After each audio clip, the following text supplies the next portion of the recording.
Разия Атамкулова Москва академиясынан психологияны бүтүргөн. Бала тарбиясы китебинин автору. 2023 жылдын мыкты балдар психологу. Береке айым республикалык онлайн мектебинин спикери, блогер, 5 баланын энеси. Разия Атамкулованын бала психологиясы жана тарбиясы тууралуу жеке курстарына жазылып окусаңыз болот. Ассаламу алейкум, Разия айым, куш келипсиз биздин студиябызга дагы бир жолу. Бүгүн буюрса бала тарбиясы боюнча сиздин билимиңизден, илимиңизден, тажрыйбаңыздан пайдаланабыз, элибиз менен бөлүшөбүз. Бул илим, билим эл менен бөлүшпөсө, бул эч кандай мааниси жок болуп калат экен да. Куранда дагы ушул тууралуу аяттар барбы? Ошончолук билимиңиз, илимиңиз менен бөлүшөбүз деп келип отурасыз. Сизге чоң рахмат. Сиздин видеолоруңуздун астында байкасаңыз көбүнчө бул эжени каяктан табабыз, психолог менен кандай байланышабыз деген сөздөр бар да, ким эле дегендей. Ошол жөнүндө биринчи өзүңүз жөнүндө айта кетсеңиз. Куш келдик, рахмат. Ушул куттуу студияңыздарда баланын тарбиясына убакыт бөлүп атканыңыз үчүн Аллах таалам баарыбыздын убактыбызга, илим билимибизге, иш аракеттерибизге береке берсин. Ушул жолдо сиздер да жакшы иштей бериңиздер. Мен өзүм тууралуу айтсам, мен Разия Атамкулова, кадимки эле 5 баланын энеси. Жана ошол 5 баламды чоңойтуп атып, өзүмдүн алган билимимди, кесибимди таштап, ушул баланы тарбиялоодо кантип биз туура жолду тандайбыз, кимди ээрчийбиз, кимге карап жүрүшүбүз керек, баланын тарбиясы аябай кыйын экен. Ошондо негизги сыр эмнеде? Ушунун үстүндө аябай баш катырып, акыры өзүм психологияны окуп, баланын жаш курак психологиясын окуйн деген максатта Москва академиясына тапшырганмын. Ал жактан бала жана үй бүлө психологиясын окудум. Жана өзүмдүн 5 баламда колдонуп келе жатамын. Жыйынтыктары буюрса жакшы. Жана ал билимди алгандан кийин мен эч билими жок эле кантип балдарды төрөп аны тарбиялоого кириштим деп ойлоп каламын да. Андан сырткары быйылкы жылы психология боюнча магистратурага тапшырып койдум. Андан кийин дагы докторантурага улантам деген ойдомун. Мен негизги максатым ушул Кыргызстандагы балдардын таза табиятын сактап калуу, аларды жакшы инсан кылып коомго кошуу, алар үчүн баардык иш аракеттерди жасоо, энелерди ушундай керек билим менен, психологиялык билим, турмуштук билим жана тажрыйба менен азыктандырып, анан аларга жардам берип, алардын балдарды кыйналбай, жеңил тарбиялашына мен өзүм көмөгүмдү көрсөтүүгө дайым даярмын. Азыркы учурда Ош шаарындагы Үмүт планетасы балдар реабилитациялоо борборунда психолог катары иштеймин. Жана аутизм, ДЦП, ЗПР, ЗПМР диагнозу менен жабыркаган балдарга өзүм дагы карашып, аларга көбүнчө байкоо жүргүзүп атамын. Ошонун байкоонун жыйынтыктарын сиздер менен дагы бөлүшүп турамын. Бул реабилитационный центрге киргеним азыр барган сайын балдардын аутизм менен жабыркашы көбөйүп баратат. Аны алдын алышыбыз керек болуп калат. Ушул жылга чейин өзүмдүн билимдеримди топтоп, анан Москва академиясында алган психологиялык билимдерди көбүнө таратайын, тажрыйбамды бөлүшөйүн деген максатта бала тарбиясы аттуу автордук китебим чыккан. Ар бирине кыргыз элинде, өзүбүздүн тилибизде эле кыргыз тилинде баланын психологиясын үйрөнүп, канча жашта балага кандай мамиле кылсак туура болот, ошону билгенде жашоосу жеңилдейт. Мен өзүмдө 5 баламда ошондо болду. Мен 2-3 бала менен жетишпеген тиричилигиме, иш аракетиме 5 бала менен азыр сиздер менен дагы иш алып барганга жетишип атамын. Кантип, качан биз балага кайсы убакта кандай сүйлөшүбүз керек, качан билим беришибиз керек, эмне деп сүйлөшүбүз керек, балага канчалык эркиндик беришибиз керек, канчалык тыюулар салышыбыз керек, канча жашта балага кандай мамиле кылышыбыз керек, эмне үчүн бала ыйлайт, баланы кантип соротуу керек, бала эмне үчүн жалган айтат. Ушулардын баарын билген соң, билген адамга иш оңой дегендей, ар бир эне баласынын психологиясын билиши зарыл деп ойлойм дагы. Ушул билимдерди бөлүшүп келемин. Буга чейин республикалык проекттерде да катышып келемин. Апам Канаттын Береке айым онлайн курстарын алып барабыз. Инстаграмдан дагы Разия Атамкулова баракчасынан баардык маалыматтарды алып турсаңыздар болот. YouTube каналымда дагы бар, Facebook'та дагы бар. Ошол жактан издесеңиздер, мен менеджерлерим жооп берет. Өзүм жооп бере албай калышым мүмкүн. Андыктан капа болбой менеджерлеримге кайрылсаңыздар, суроолорду берсеңиздер дагы болот. Мен дайыма ушул баланын тарбиясы, баланын табияты жабыркабасын, сонун тарбиялансын деген кызматта дайым даярмын. Чоң рахмат. Анда эмесе Разия айым дароо эле суроолорго кире берели. Азыр эле айтып өттүңүз жогоруда цифровой аутизм санариптик аутизм дейбизби, кандай дейбиз. Ушул учурда бул балдар үчүн эмес, биз үчүн деле көйгөй болуп аткан кезде, акыл эс ордунда, өзүн башкара алган биз ушунчалык бул нерседен арыла албай атабыз, телефон деген нерседен. Балдарга бул чоң эле бир зыян болуп атат да. Телефондун зыяны орду толгус, цифровой аутизм. Муну кандай түшүнсөк болот?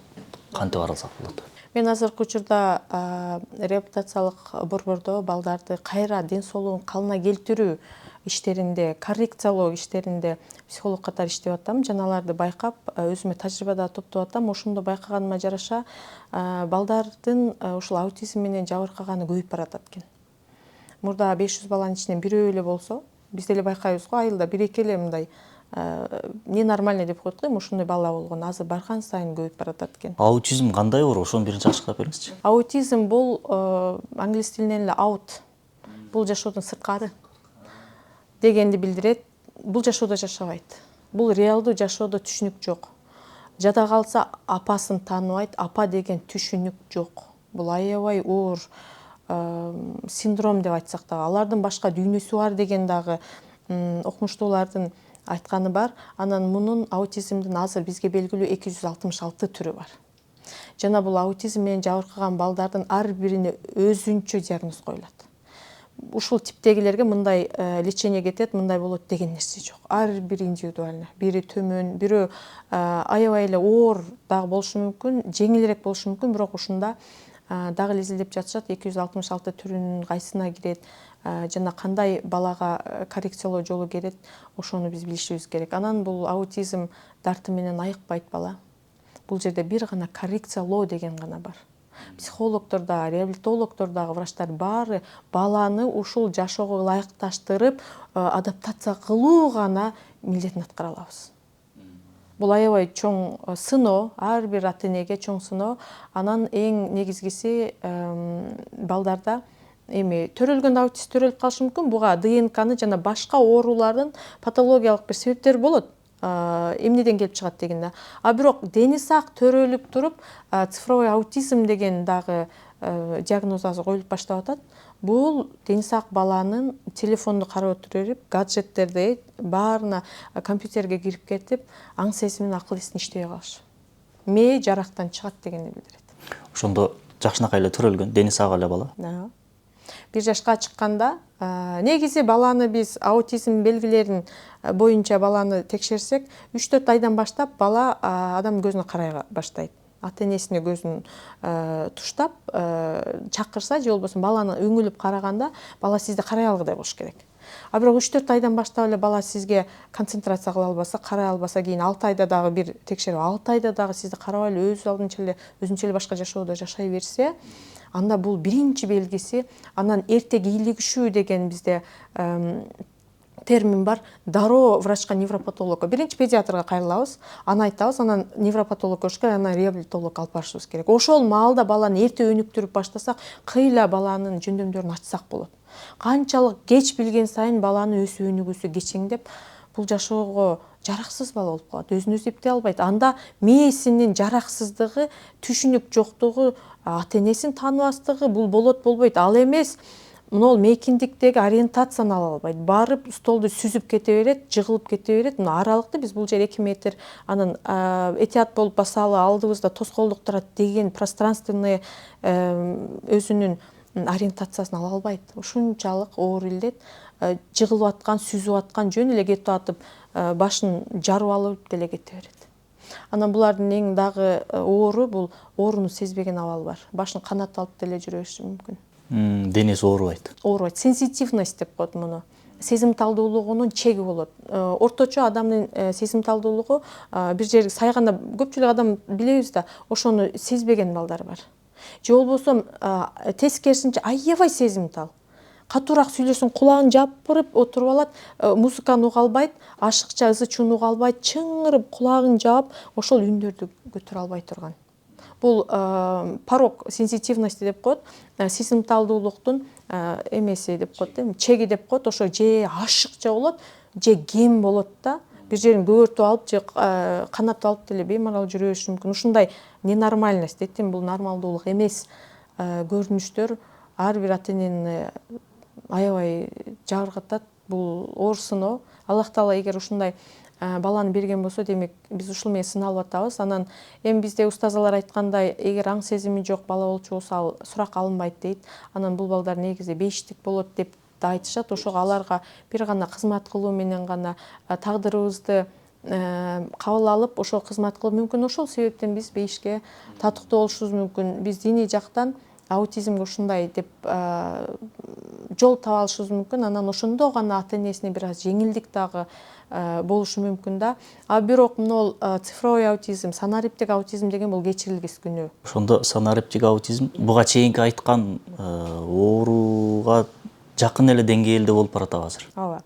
Аутизм дегенде бала бул жашоого ылайыксыз, бул жашоодон сырткары дүйнөдө жашаган, бир түшүнүккө ээ эмес, сөздү такыр түшүнбөйт, концентрация внимания деп коет. Көңүл бурусун бир жерге топтой албайт, укпайт дагы, өзүн дагы башкара албайт, кыймыл-аракетин башкара албайт, кол бутун дагы башкара албайт, өлчөмдү ала албайт, эч кандай түшүнүк жок. Бул дүйнөдө бөтөн, Бөтөн да. Чет өлкөлүк сыяктуу. Ооба. Анан бала жакшы эле төрөлүп, бир жашка чыкканда биз бир нерсени тигилип карап, кызыгып баштаганда эле телефонду бере коебуз. Тынчыраак отуруп турсун. Азыр бардык баленин башы телефон болуп калып атат. Телефонду карап отуруп, бала отура берет ооба. Себеби телефондо кандай түзүлгөн? Ар 15 секундада кадр алмашып турат, башка эмоция берип турат. Психологдор дагы аябай жакшы иштешкен. Бала эч көзүн албай эле ошону карап отура бергенге алаксыйт, ошого мажбур болот да, бала ошону көрүп атып, бул жактагы баланын өсүү өнүгүү мээсинин точкалары, бырыштары иштебей калат. Мисалы, балада жакшы өнүгүш үчүн сенсордук өнүгүү деген терминди колдонобуз. Сенсордук өнүгүү бул сенс деген англис тилинен чувство, сезим дегенди билдирет. Сезим кандай? Көрүү сезими, угуу сезими, даам билүү, жыт билүү жана тери аркылуу тактильный сезимдер болот да. Анан эң чоң баланын мээ бырыштарын өстүрө турган, сенсордук жактан өстүрө турган бул майда моторика, колдун учунда бардык рецепторлор жайланышкан. Алдыңкы эң алгачкы 1000 күндүк деп коет. Бул ошондо 365 күн болгондо алгачкы 3 жылда баланын мээси ушунчалык колоссально аябай тездик менен өсүп өнүгөт. Ошол учурда телефон карап отурган бала өсүп өнүкпөй калат. Мээ бырыштары өсүп өнүкпөй калат. Кем акыл болуп калышы толук ыктымал. Ошондо мына аутизмдин симптомдорун кайталап, анан аны цифровой аутизмге биз ыйгарып эле коюп атабыз. Себеби бул жашоодо жашай албайт, сабырдуулук деген жок. Эч нерсени күтпөйт, эч кимди уккусу келбейт. Муну кантип түшүндүрөбүз? Эмне үчүн бала ушул наркотикти айтып атпайбызбы? Азыркы телефон наркотик деп. Наркотик адамдын баласына, организмине кандай таасир этет? Бул физиологиялык жактан, жада калса медициналык жактан да түшүндүрсөк, биздин организмде гормондор бар. Гормондор көп чоң ролду ойнойт. Биз увлекательный деп коет. Аябай кызыктуу бир нерсени көргөндө бизде дофамин деген гормон бөлүнүп чыгат. Дофамин качан адам бир нерсени аябай сонун нерсени көргөндө, таңыркаганда, же бир нерсени жасаганда, кол менен кармап көргөндө, анан бир ишти ишке ашырганда адам өзүнө ыраазы болуу, жакшы болду деп ушундай учурда адамдын ичинде дофамин деген гормон бөлүнөт. Бирок биз дофаминди азыр телефондон көрүп атабыз. Кандайча чоң адамдар дагы ошого зависимый, ошого берилгендик. Ушундан болот, адамга бир нерсе жетишпей атканда телефонду издеп баштайбыз, Анан телефон калып калбады, анан телефонду көргөндө көңүлүбүз жайылат. Жаш бала болсо, ошол эле абалда болот. Жаш балада мындан 2-3 эсе зависимость күчтүү болот. Себеби чоң адамдын психологиясы, аң сезими турукташкан. Бизде эрк бар, өзүбүздү башкара алабыз. Кой, биз тамагым кылайын, нанымды бышырайын, менин ишим бар деп биз өзүбүз токтото алабыз, бала токтото албайт. Анда али бери эрк, өзүнүн намысы, ыйманы, сабыры, чыдамдуулугу калыптанып бүтө элек болот. Бул сапаттар 17-18 жашта калыптанып бүтөт. Ошон үчүн балага курак деген да ушул деме, ушул маани келет да туура. Ооба. Анан токтолуп чоң адамга айланды деген бул 22 жашты билдирет. Бул деген сөз мына бакалавр 4 жыл университет бүткөндөн кийин кыйла эле студенттер токтолуп калышат го. Ошондо психологиялык жаш курак боюнча чоң адамга айланды примерно деп айта алабыз. Себеби баланын, адамдын биологиялык курагы бөлөк, психологиялык жетик инсан болушу бул башка көрсөткүчтү көрсөтүп коет. Ал деген сөз биздеги Болор бала 12-синде баш, болбос бала 40-ында жаш дейт. 40-на чейин ата-энем бактылы, 40-тан кийин балдарын багып атат, Кудайга шүгүр деген. Бул психологиялык жактан бала ойдон калып кеткен. Детская позиция деп коет, балалык.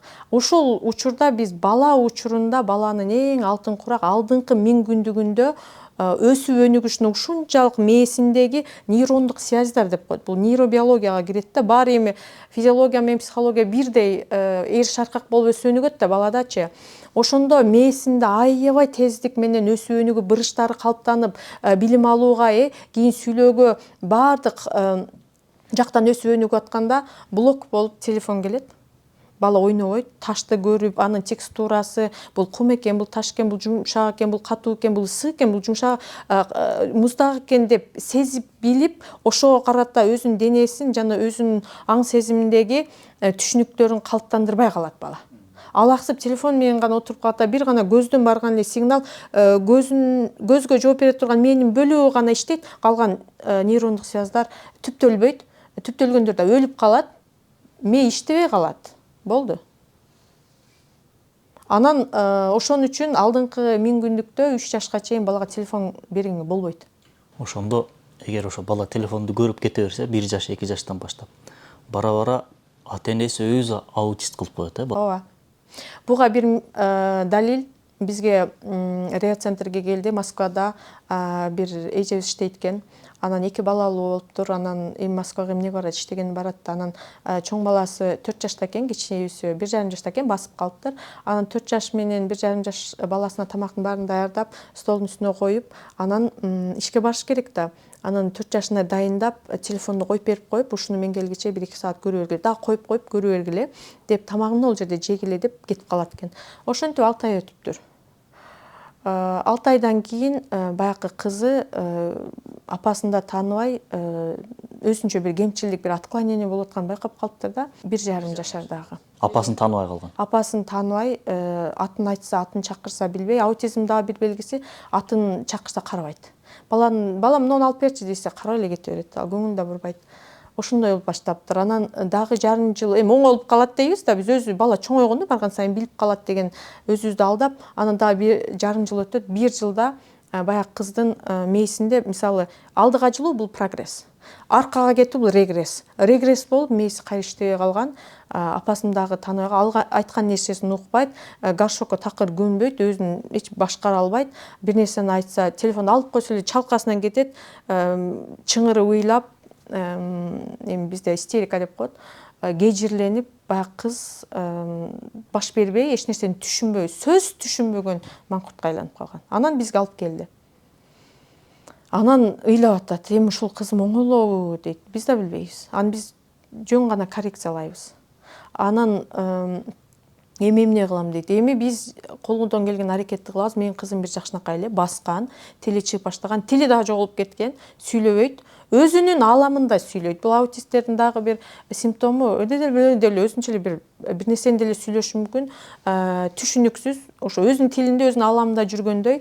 Анан аутисттерде бир кыймыл аракетти кайталай берет. Кечке да кайталай берет. Оюнчукту алып мону коюп, оюнчукту алып мону коюп, оюнчукту алып мынтип коюп, ушинтип эле кылып отуруп берет. Аны дальше өнүктүрүп. Аутисттерде максат жок.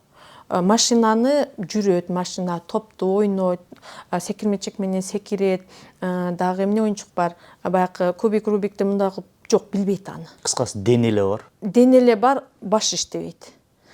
Колун да башкара албайт. Колун кетип атып эле бир нерсеге уруп кетиши мүмкүн, бутун жанчытып деле кете берет. Ушундай болуп калышы мүмкүн. Анан тил чыкпайт, тилди түшүнбөйт, апасын да тааныбайт, айткан нерсе бала сөзгө түшүнбөйт. Чачып кете берет, баардыгын дебелеп тепсеп, тамак дегенди билбейт. Анын ордуна кагаз деле жей бериши мүмкүн. Эмне оозуна келсе жей берет. Бул таш, бул кагаз десең, нормалдуу өсүп жаткан бала дейт дагы. Ташты жебеген макулбу? Ташты баары балдар кичинесинде ташты салып көрөт. Себеби ал таанып билүү максатта оозуна кумду толтуруп алат го. Анан кой бул болбойт деп биз 1-2 ирет айткандан кийин болбойт деп калат. Андайды билбейт. Алар ошону жеп кете берет. Шише болсо деле жеп кете берет, баарын жеп кете берет. Көзүнө көрүнгөн нерсени жыртып кайра үзүп талкалап кете берет. Бул балага бирөө байланат, өмүрү бою ошентип карайт. Азыркы учурда ата-энелер биз өзүбүз билип туруп өзүбүз балдарыбызды аутист кылып атабыз. Ооба, биз билген билбеген абалда, себеби кээ бир ата энелер билбейт да. Ошого биз чыгып айтышыбыз керек болуп калат, телефонду бербегиле. Биз баланын өсүү өнүгүшүндө дайым карап турабыз, бирок баланын башы өсүп атат, ооба эки колу өсүп атат. Мен досторум менин тең экен, же менин балам бою кыска болуп атат го, витамин берет окшойм, бир буту кыска же эки буту тең дебейбиз го. Ошентип биз дене мүчөсү сырткы келбетин карайбыз дагы өсүп өнүгүп атканын баалайбыз. А бирок баланын мээсинин ичинде өсүп өнүгүү болуп атабы байкай албайбыз да. Ал көрүнбөйт да.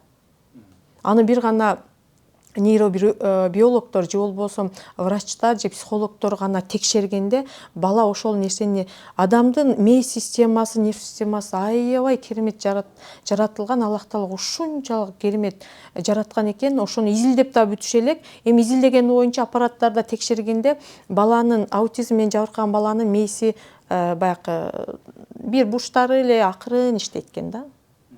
Жакшы нормалдуу баланын мээсинде бири менен иштөө, реакциялар аябай тез жүрүп аткан болот да. Ошого бул жерде торможение деп коет, артта калуусу, бири менен жетпеши. Бул эми медицинага кирип кетебиз, кайсы жерде үзүгүлтүк учурап калат да, бала көргөн нерсесин чогултуп, анан көргөнүнө жараша нанды көрсө, апа нан бериңчи деп сүйлөшүп, бул жака нан барды, баланын курсагы ачты, ушу нанды жегиси келди, анан апа мага нан бериңчи деген ассоциация ушул чыгып атат да. Ушул кубулуштун чыгышы дагы чоң керемет да. Берки балдарда жок. Нан экенин деле билбейт, кум экенин деле билбейт, эмнеси болсо деле жей берет, жебей деле жүрө берет. Анан аутист балдардын ушул тамак боюнча дагы бир, кээ биркилеринде бар, кээ биркилеринде жок. Симптому бул бир эле тамакты жейт. Картошка жердиби болуп, картошка жейт, жаңы тамакты жебейт. Жаңы кийимди кийбейт болду. Ошол ботинкеси батпай калса да ошону кийем деп жаңжал кылып тура берет. Жаңы тамакты киргизиш үчүн ага 6 айлап 1 жылда убакыт кетет. Жебейт аны. Бир эле тамакты жей берет. Эми бир эле тамак жей берсе витамин жетишпей калат да. Ушундай аябай оор жашоо шартыбызды кыйындата турган, өмүр бою баланы карай турган абалдагы ушундай ситуация кырдаалга алып келип коюп атат. Ошого эгер туаса, Аллах Таала тарабынан ушундай бала берилсе мейли, бул сыноо, биз эч нерсе кыла албайбыз. Бирок дени сак, 6 саны аман баланы карабай телефонду берип коюп, ушундай цифровой аутизмге учуратып алган, аны тана албаган, бала чоңойгон сайын үйрөнөт, тим гой 4тө тили чыкпаса 5те чыгат да деп атып, бала чоңойгон сайын артта калуусу калып кетиши мүмкүн. Ошого биринчи, экинчи эле белгилиси боло турган болсо, дароо биз врачка кайрылышыбыз керек, педиатрга, андан кийин ал неврологко көрсөтөт, анан реабилитологко барса, реабилитациялык борборлордо баланын ден соолугун кайра калыбына келтирүү, анын сезимталдуулугун күчөтүү, ошол боюнча иш алып барылат. Гидрованна деген бар, магнитотерапия иши кылып, микрополяризация баш мээсине баягындай аппаратты кийгизип коюп, баш мээсин иштеткенге түрткү болушат. Ошого мен эмнени айтмакчымын? Дени сак 6 саны аман туулган балдарды сактап калалы, ошолорду дени сак, табиятында таза, психологиясында таза, тарбиясында таза сактап калганга колдон келишинче аракетибизди кылышыбыз керек. Ал үчүн эне көңүл буруш керек. Бала өзү чоңоюп калат, төрөлдүбү эми чоңоет же эне баланы төрөгөндөн кийин багат да, кантип эле төрөгөндөн кийин ошону тарбиялай албай калбасын деген стереотиптер азыркы учурда иштебей калды да. Ошого ар бир эне 3 жашка чейин баласына күйсө телефону бербесин, телефондон канчалык зыян алып атканын билбейт. Мындан кийин ошол боюнча өздөрү кошумча билимдерди алыш керек болот. Анан адеп ахлак, психологиялык жактан бузулушу дагы телефондон болуп атат. Цифровой аутизм көбөйүп баратат деп атабыз. Телефондон айынан балдардын адеп ахлагы да бузулуп атат. Бир өрнөктөр же бир статистикалар барбы сиздерде, же бир мындай байкаган кесиптик жактан? Баланын ден соолугуна жана психологиясына гаджет, телефондун зыяны азыр биринчи орундагы көйгөйгө чыкты. Себеби биз бала тарбиялоодо баланын психологиясын инструмент катары гана колдонобуз. Бала 1 жашта эмне кыла алат, эмне кыла алыш керек, 2 жашта эмне кыла алыш керек, 3 жашта эмне кыла алат, кыла алатабы, кыла албайтабы. Эми ар бир баланын өнүгүү динамикасы ар кыл. Бирок биз примерно 1 жаштагы бала басып баштайт да. Анан 2 жаштагы, 3 жаштагы бала кашок үйрөнөт, анан тили чыгып баштайт деп биз нормалдуу бир регламент боюнча баланы байкашыбыз керек, же болбосо врачка алып барып байкатышыбыз керек, көзөмөл болушубуз керек болот да. А эгер бир кичинекей нарушение кетсе, аны түзөтүшүбүз керек. Анан психологиялык жактан балага ушунча жабыркай болуп атат, мындай болуп атат деп Кыргызстанда статистика анча иштебейт. Бизде толук бойдон балдарды каратып, диагноздоо толук коюлбайт да. Өзү жакшы болуп калат, чоңойгондо жакшы болуп кетет, өзү жакшы болуп кетет деп эле биз мына на произвол судьбы деп коет го, жөн эле кайдыгерлик мамиле. Анын ордуна той топур менен алек, биз башка нерсе менен алек болуп атабыз. Баланын туура өсүп жетилишине ата-энелердин билимсиздиги аябай бизде көйгөй болуп саналат да. Бул суроо аябай көп суралат, билип эле турам. Сизден эң көп суралган суроо болсо керек. Дагы бир жолу сурайын. Ошо баланы гаджеттен алыс кылыш керек деп атасыз да. Кантип? Бир технологиясы барбы, ыкмасы барбы, же бир дары барбы, же бир дуа? Чудо таблетка, чудо палочка издеп атасызбы? Бизге дайым эле айтышат, бир эле палочка менен цикли тың этирип койсоң, чымыктоодо таблетканы берип койсоң сагайып кала тургандай. Бул жерде андай нерсе жок. Баланын тарбиясында тарбияда танапис жок дейбиз го. Ошондой да баланын бизге муктаждыгы 12-14 жашка чейин эле. Бала бизге ушул жашка чейин эле тартылат. Ушул жашка чейин эле жашоодо эң ким күчтүү десе, атам күчтүү, апам күчтүү деп авторитет тутат. 12-14 жаштан баштап бала өзүн көтөрүп, эго сойгонуп, жынстык жактан жетилүү башталат. Бойго жетүү башталганда ал өзүн түптөп баштайт, ата-энеси экинчи планга өтөт, биринчи планга достору жана коом өтөт. Ошого чейин гана биз балага таасир эте алабыз. Ошого биз негизи 12-14 жашка чейин баланын телефон көрүшүн регламентке түшүрүшүбүз керек. Телефонду такыр бербеген койгонго да болбойт. Бирок 3 жашка чейин балага телефон бергенге болбойт. Такыр. Телевизор дагы. Буга телевизор да кошуп койсо, телевизордо музыка и мультфильм болгон бойдон эле бул пассивное влияние деп коет. Кирген чыкканда эле Том и Джерри боло берет, жүрө берет. Бул бизде норма сыяктуу болуп калды, бирок бул туура эмес. Өчүрүлүшү керек. Гаджет дегенде телефон, телевизор, компьютер бардыгы өчүрүлүш керек. Бала реалдуу жашоодо зеригиш керек. Не кылсам экен деген бул баланын өсүү өнүгүшүнө шарт түзөт. Бул табигый түрдө өсүүнү, анан бир нерселерди кармалайт, бир нерсе кылып көрөт, анан жаратмандыкка анан кийин кирет. Ошого эгер бала билимдүү болсун, өсүп жетилсин десек, барган сайын гаджет, телефон, телевизорду азайтабыз. 3 жашка чейин бербейбиз. 3 жашка чейин телевизор эми арттырактан болсо, жарым сааттан 2 саатка чейин көрсөтсө болот. Ал дагы фильтрлениши керек. Керек гана мультиктер көрүлүш керек. Азыр аябай коркунучтуу балдар ажатканага кире албай кала турган Skibidi Toilet деген бар. Ошондой контенттер көрбөш керек. Өлтүрүп кан чачыратып коюп деп кетип аткандар болбош керек. Биз баланын табиятын таза калыптандырышыбыз керек. Ал үчүн ал өзү сорттой албайт, фильтрлей албайт. Апа мен муну көрөм, эмне жакшы, эмне жаман дегенди бала 7 жаштан баштап аңдап билет. 7 жашта аңдап билгенде деле ал сорттой албайт, ылгай албайт. Биз койгонду көрбөй, ал уят дейбиз го. Бизге каяктан келген? Ата-энебиз буну бизге таңуулаган, бизге сиңирген, биз аны карай албайбыз. Биз ошол калыптанып бүткөн. Биз дагы балага ошону калыптандырып бүтүшүш керек. Бала биздин ушундай контролубузга, ушундай тарбиялообузга муктаж. Анан 12 жашка чейин угат бизди. Ошондо гана апа, эмне дес, каяктан барса дагы апа мен жаныма жатыңызчы, апа кең ойнолчу, апа дейт. 12 жаштан кийин качан кетесиздер? Силер айылга качан кетесиздер? Досторум алып келсем болобу? Туулган күнүм келип атат, досторум чакырсам болобу? А бизчи? Бизди ойлойт. Болду да, 12 жаштан кийин бала коомго өтүп баштайт, коомго аралашып баштайт. Ошого таасир эте ала турган жерде 3 жаштан төмөн телефон бербейбиз, 3 жаштан 7 жашка чейин чектейбиз. Жарым саат гана сиздин жаныңызда сизге үнүн чыгарып гана контент көрсүн. Себеби биздин жаныбызда отуруп эле Америкадагы готторду көрүп алса, капкара кийинген баягындай сөөк скелеттерди коюп алгандарды, ошолорду кумир тутуп, ошол эми шайтанга азгырылышы дароо эле да. Ошого мен жанымда отуруп, англис тилин үйрөнөсүңбү, башка нерсени мен жанымда үнүн чыгарып коюп көр балам. Бирге отуруп көрүш керек, апасы. Ооба. Апасы сөзсүз көңүл буруш керек. Биз ага туш келген нерсени тамак кылып, жей бер, ташты деле жей бер, кумду деле жей бер, тойсо болот да, ичиңе боло берет дебейбиз го. Биз тамактын ачыбаганын карап, мына пайдалуу деп беребиз го, туурабы? Тамакты ылгап беребиз балага. Тамагына көңүл бурушубуз керек. Ошондой эле адамдын руханий азыгына да, тарбиясына дагы биз информацияны ылгап беришибиз керек. Арам информация, аны буза турган, интоксикация кылып, муну бербейбиз да. Биз балага мисалы белизнаны бербейбиз, химикат бир нерселерди ичпей дейбиз. Бул зыян сага деп атабыз. Мына зыян сенин организмиңе. Бул информация дагы балага зыян. Биз ошону ылгап бербесек, бала ылгай албайт. Мен балам телефондон эч арылбай атат, өзү телефонду койбой атат. Качан ошол телефонун коет, өзү кылбай атат да деп биз жоопкерчиликти психологиясы калыптан элек, эрки калыптан элек балага берип койтабыз.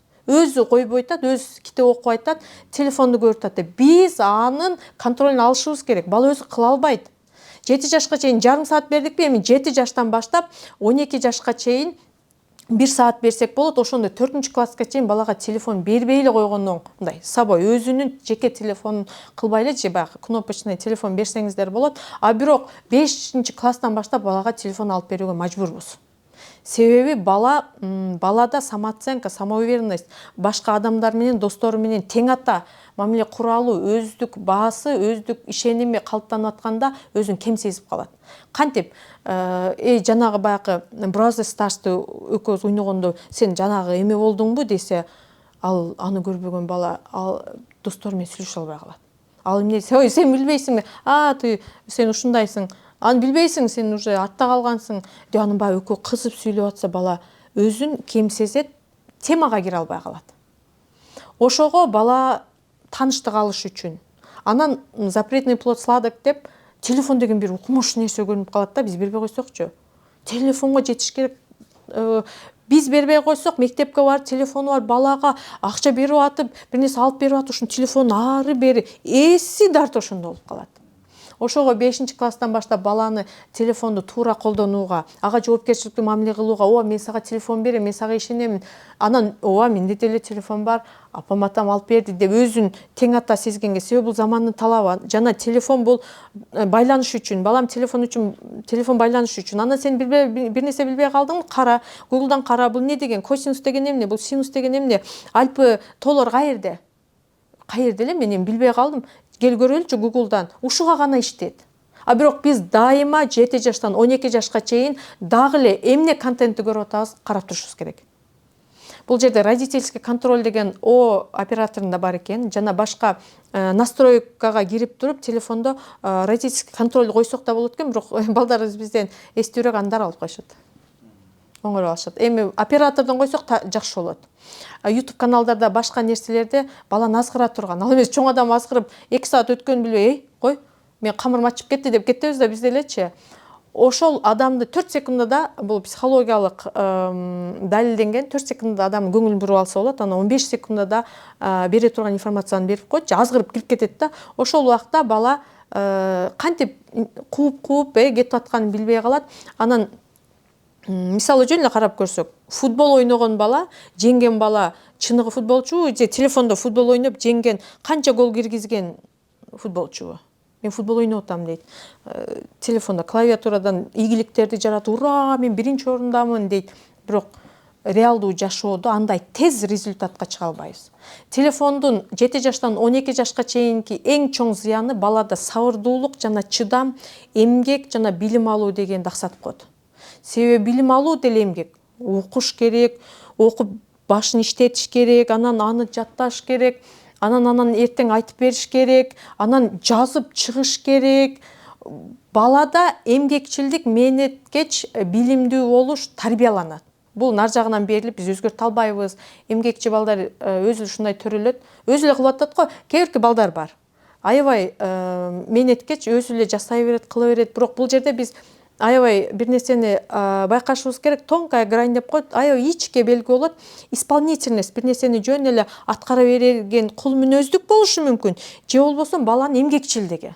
Биз ушуну биз такташыбыз керек да. Кээде бизге аябай ыңгайлуу, удобный ребенок деп коет. Ыңгайлуу бала бар. Аны кыл, тур. Отур десек, отурса, тур десе турсак, болду эми, жебе, жат десе, дароо жат болсо бизге аябай сонун да. Ашкы иш жаратпайт. Биздин балдар эмне кылат? Чайды чайга куюштуруп, чайды төгүп, баягы жерде бизге иш ашырып, анан кийин кумап келип ойноп, же болбосо сызып салат. Антпей телефонду карап отурса, тынч, таптаза кийими, таптаза баягы турецкий двойка алып берсе, ушу таптаза ойдоно турат. Анан кийин издеп отурбайбыз, кайсы дворго кетип калыптыр, кайсы көчөдө жүрөт, анан кийими кир, чаң болуп келбейт. Сонунда бизге комфорт, азыркы жашоонун комфорт бузуп атат дейт го. Зона комфорта да апа жуубайт, анча эле кычалатпай отурат. Бирок бала физически жаныңда отурат, дене отурат, бирок аң сезим Америкада жүрөт, Англияда, Германиядагы же башка гейлер менен аралашып жүрүшү мүмкүн. Ошолорду кабыл алып, Кореядагы кашын жакшылап боеп алган балдарды көрөт, сылыктан бетин кам көрүп аткандарды көрүп, эркек балдар гей болуп кетип аткан анык болуп атат. Ушундай болуп атат да. Ошого биз баланы телефонго туура жандашууга, ал дагы тарбиянын бир милдети катары мойнубузга артылды. Мисалы, мен өзүм 5 баламда эле, чоң кызым 15 жаш, анын телефону бар. Бирок мен анын ички жеке пространство деп коет, мекендигине кирбеймин. Мен ага айтканмын, анын телефонун текшербеймин. Ким менен жашын кана деген бир жагы туура эмес да болуп калат. Мен ага ишенишим керек, ал мага ишениш керек, ал мени уят кылбаш керек. Кызым, сен өзүң карап, дайыма эскертип турабыз, ким менен сүйлөшүп атасың, анан жанагы жаман оюндарга же болбосо алаксыткан жөн эле оюндарга ойноо деп биз дайыма айтып турушубуз керек. Анан ошону аткарыш да керек, аткартырышыбыз дагы керек. Сен кыла албайт экенсиң, бери бер деген эң оңой. Бирок бала баары бир жерде телефонду алат, же болбосо досунукунан алат, ошону көрөт. Жок балам, жөн эле түшүндүрүп, мына корейский дорамаларды көрүп атасың, бирок жашоодо мындай эмес, мындай ширин, сонун отношения жок. Мамиленин үстүнөн да иштеш керек, адам өзүнүн кулк мүнөзүн оңдош керек. Анан кийин бул нерсе көрө бере эле турган атайын сериалды эмнеге түзөт? Дофамин бериш үчүн сериалды көргөнбү эле жыргап эле ушундай болсо деп эле жашап калабыз, бирок реалдуу жашоодо мындай эмес да. Көрө турган кылып, эч жадабай көрө турган, биз эңсеген кадрларды монтаждап берип коет да. Ошону балага айтышыбыз керек. Өспүрүм кезде. Эми 12 жаштагы баламда телефон бар. 12 жаштагы балама 5 класста бергенмин, бирок балама телефон бергенден кийин телефонду колдонбой турган мектепке бердим. Эртең менен барат, телефонду тапшырып кирип кетишет, кеч саат 5-те алат. Бул эми көбүнчө жеке менчик мектептерде ушундай.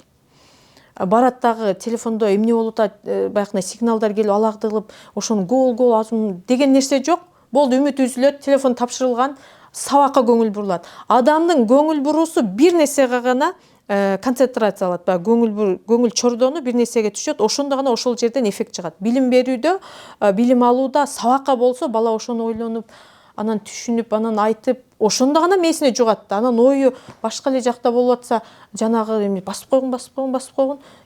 Давай аркасындагылар мисалы мектепти бар партанын алдында телефон көрүп отурушат. Эң жаманы порно көргөндөр, кыз балдар, эркек балдарын туура эмес жыныстык жактан жетилүүсү, жана эрте жетилүүсү, жана гигиенасы жок жетилүүсүнө алып келип атат. Бул дагы мектепте телефон көзөмөлү жок. Үйдө карап атам, ооба, бербей атам деген менен такыр телефон алып бербеген бала деле барса, классташында телефон, карасаңар, көрүп атат, не болуп атат. Баары класста бир эле телефондон баары информация алып атат.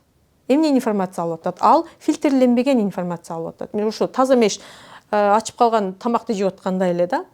Ошого биз балабызга телефонду алып беришибиз керек, бирок сабак учурунда телефонду алып койгон мектеп. Азыр билим берүү системасында мектепте, жалпы мектептерде телефон алынсын деген болуш керек. Бул жерде ата-эненин дагы эмне телефонун алып койдуң? Мен сен менен байланышып турат элем да дегени болбош керек да.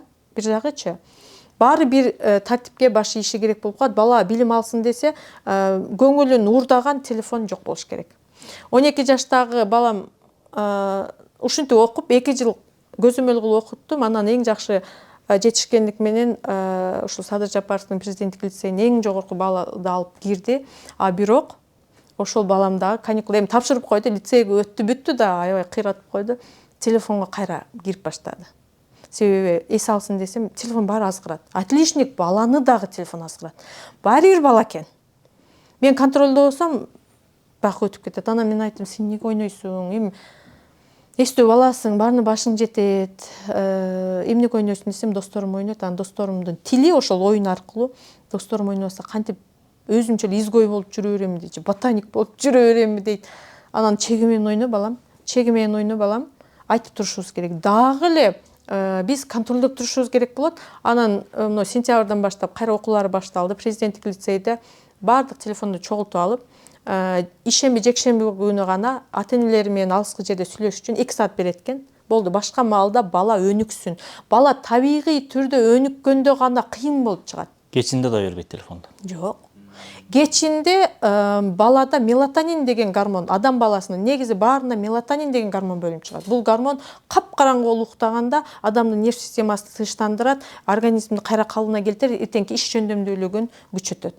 А биз түнү менен бардык жарык бойдон уктайбыз, же телевизорду, телефонду көрүп алып, телевизордун жарыгында уктап калган бойдон калабыз. Ушулар биздин организмге да таасир этет. Ошого азыр эмне үчүн жашоо жакшырган сайын оорулар көбөйүп атат? Оору биринчи ойдон башталат, психологиядан башталат, 6 этаптан өтүп туруп анан денеден жарып чыгат. Кайсы бир орган слабый болот бизде, ошодон жарып чыгат да. Психосоматика бул медицина менен психологиянын ортосундагы илим. Азыр өнүгүп келатат. Ошого баланын дагы бул телефон менен байланышында биз сөзсүз өзүбүздү контролүбүздү коюшубуз керек, мамлекеттик деңгээлге деле чыгарышыбыз керек. Дени сак муунду чыгарыш үчүн телефон көргөн бала аябай сабыры жок болуп калат. Интернет өчсө ыргытат, кыйкырат, бакырат. Бир нерсе жолугондо чындап эле наркомандар ломкага түшүп калганда бир нерсе жетишпей калат го, ошондо болуп калат. Эми биз телефонго берилип калган баланы кантип чыгарабыз? Дароо алып койсок болбойт. Аны акырындап чыгарышыбыз керек. Канча айда ошого көндү, ошол айда кайра калыбына келет. Аз-аздан. Себеби 14 жаштагы баланын телефонун алып койгон күн үйдүн баарын талкалап чыгыптыр. Анда баягы күч бар да, бойго жетип атат, арам күчү бар, апасына өчөшүп, шкаф, бардык, айнек баарын талкалап, үйүндөгү бардык идишти талкалап коюптур. Бизде. Эмне? Телефонду алып койгон. Бул дагы чечүү жол эмес да. Алып койсок эле, алып койсок кутулат эмес.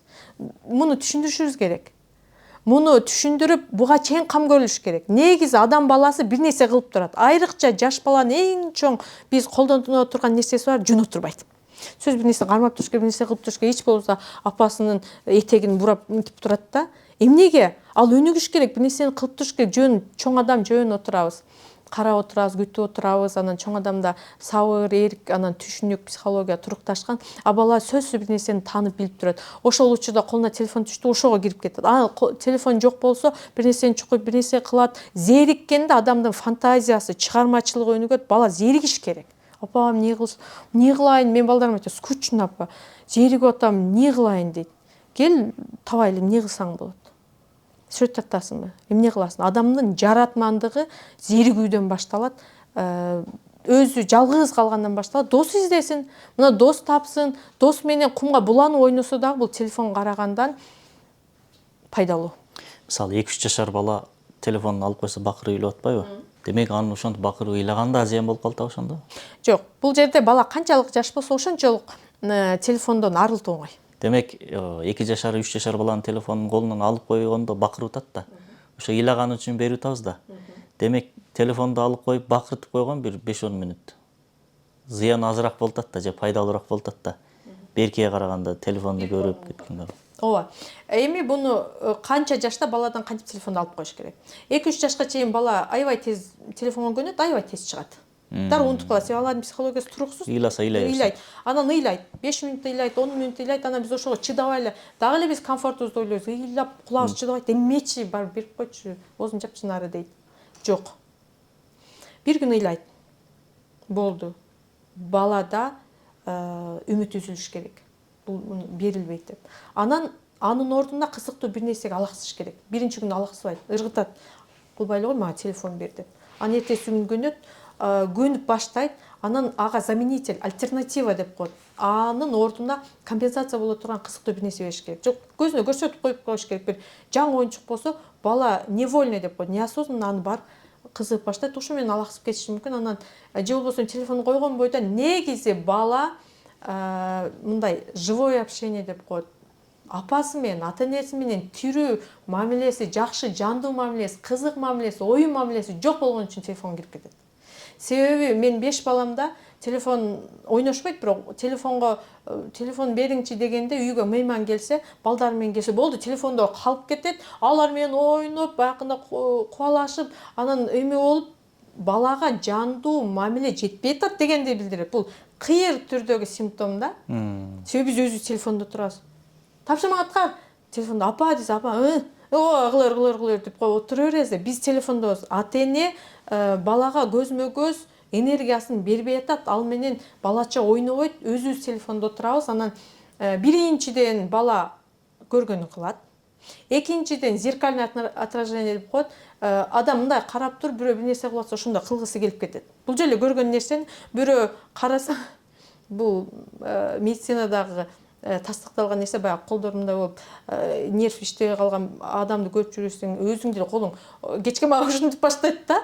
Бул деген жөн эле көрөбүз, көзүбүз аркылуу ушул бирөөнүн кыймыл аракетин кайталап калабыз. Бала кайталайт, атасы кечке отурат. Анан балдарда байкайбыз, атасына окшоп кулағына коюп алып, деп өзүнчө колун аркага коюп, ушундай күлкүлүү учур болот, атасын өзү кылып. Бул копинг. Психологияда туура копинг дегенди билдирет. Демек биз эле ага көрсөтүп атат экенбиз. Бул жерде эң жакшы нерсе үй бүлөдөгү бардык телефонду коробкага атасы салат, апасы салат, кызы салат, бала баарын алып коебуз. Болду. Тапшырма аткарабыз же китеп окуйбуз, бир нерсе кылабыз. Бул адилеттүүлүк. Мен да алып койдум, атасы да алып койду, меникин да алып койду, ооба. Деп бала ошондо эч кандай сизге каршылык көрсөтпөйт. Себеби баары алып коюп атат да. Анан алып койгондон кийин балага кызыга турган бир нерсе беришибиз керек. Муну биз өзүбүз баштайбыз. Апа мен футболго барайынчы, апа мага футбол топ алып берчи, койчу. Дагы бир акча кетирип кой. Телефонду берип коебуз, апа мени паркка алып барыңызчы, апа мындай кылыңызчы. Биз баланы табигый түрдө өнүктүрүү үчүн аракет кылышыбыз керек, убара болушубуз керек. Биз ушудан качабыз, телефонду берип коебуз.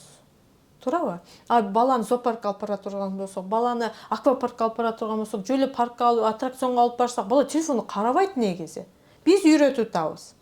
Ошого мен өзүм 5 баламдан деле билем да. Мейман чакырсаң, телефонго алып кет, аяк деле меймандар менен кубалашып ойноп кет. Биз мейманда чакырбай эле калдык, мейманчылыкка барбай деле калдык да.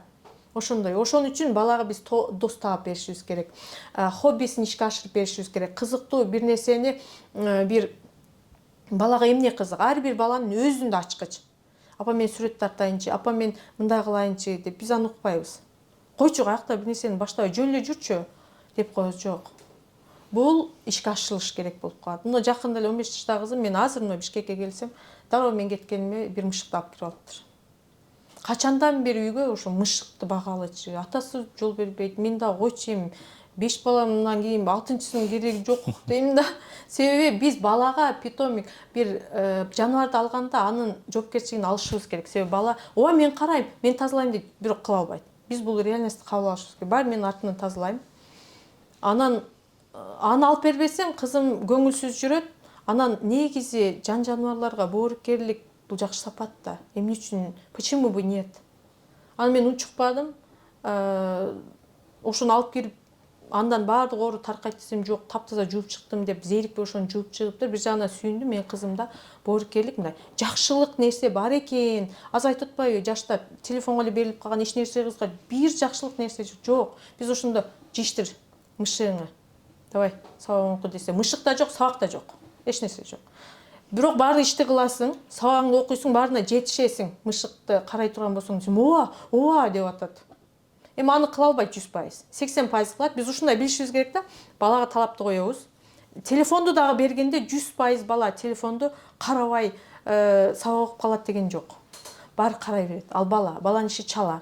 Анан телефонду коюп коюш деген деп коюп, биз дайым контролдо баары көзөмөлдө турушубуз керек, же эрежелерди киргизишибиз керек, же баарыбыз алып коюшубуз керек. Анан баланын мүмкүнчүлүгүн, балалыгын эске алышыбыз керек болуп калат. 12 жаштан 18 жашка чейин балдарга биз телефон такыр бербей кое албайбыз. беришибиз керек. Бул подростковый возрастта, өспүрүм кезде баланын өздүк сезими, чоң адамга айланышы, мен чоң адамга айланып атам деген жоопкерчилигинин түптөлүшүнө телефон элементи керек. Себеби каякта жүрөсүң, эмне жүрөсүң, баарында телефон. Сенин телефон жокпу? Адам катары өзүн эсептебей калат. Бул учур ушундай өспүрүм өткөл кризис убак деп коет. Бирок кайра эле биз артынан телефонду коюп сабагыңды кыл, мындай кыл. Анан телефонду туура колдон, мен чалганда дароо ал дегенди үйрөтүшүбүз керек. Себеби телефонду без ук коюп же башка болуп телефонду туура колдонбогондор да бар. Ойноп туруп ата-энем кыжалат болот деп ойлобойт. Ушулардын баарын биз балага үйрөтүшүбүз керек, айтышыбыз керек. Телефон маселесин дагы жакшы түшүндүрүп, канча жолу балага жеткенге чейин айтышыбыз керек болот. Анан туура пайдалануу керек дегенди билдиришибиз керек. Телефон бул бычак сымал эле. Бычакты туура эмес колдонсоң адамды өлтүрөсүң. Туура колдонууну үйрөтүш керек, бирок бычакты 1 жашар балага бербейбиз да. 3 жашар балага бербейбиз да. 7 жашар балага жанына отуруп мындай кылып кесет десек, ал оңтойсуз кесет. Колун кесип албасын деп карап турабыз. Бирок кийин бычакты колдонууга үйрөтөбүз го. Үйрөнөт. Бала үйрөнөт. Адам баласы бардык нерсени үйрөнөт, бардык нерсеге көнөт. Эгер биз ошого киришсек, жол жобосун үйрөнсөк.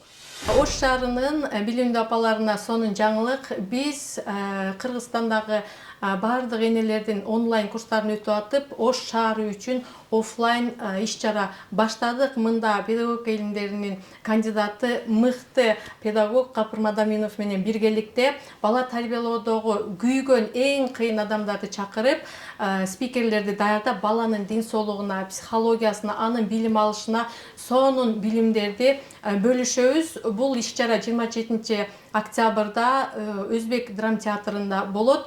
Жана башталышы саат 10-до. Бул иш-чарага келип, сиз сонун маанайда билимдүү энелердин катарында жана мыкты адамдардын билимдерин алып, руханий азык алып кетишиңиз мүмкүн. Жана ушул менен эле биргеликте пайдалуу маалыматтар менен кошо умра жылыгына байге призди утуп алышыңыз мүмкүн. Андан кийинки приз бул Капыр Мадаминовдун Кыз себине 40 китеп аттуу китептердин топтому жана мындан башка турмуш тиричилик буюмдарды утуп алсаңыздар болот. Ар бир баласынан үмүтү бар энени күтөбүз. Орундар чектелүү, алдын ала кайрылып, менеджерге байланышып билет алып алыңыздар.